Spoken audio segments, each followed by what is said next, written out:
નમસ્કાર મિત્રો, અમારી એડીટી ગુજરાતી યુટ્યુબ ચેનલમાં તમારું સ્વાગત છે।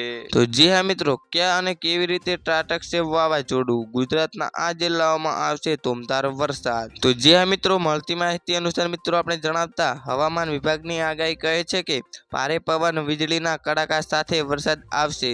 40 અને 45 કિમીની ઝડપે પવન ફૂંકાશે। ગુજરાતના મોટા ભાગના પોર્ટ ઉપર નંબર DC1નું સિગ્નલ આપવામાં આવ્યું છે। વોલમાર્ક સિસ્ટમ આજે ડિપ્રેશનમાં ફેરવાયું છે।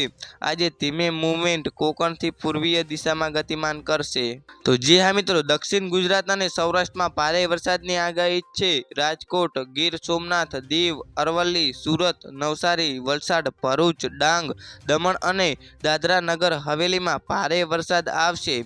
આ દિવસોમાં તાપમાનમાં ઘટાડો થતાં ગરમીથી રાહત મળશે। જી હા મિત્રો, આજના માટે આટલું જ। મિત્રો, અમારી ચેનલમાં નવા હોય તો અમારી ચેનલને લાઇક, શેર અને સબસ્ક્રાઈબ કરી લેજો। ધન્યવાદ।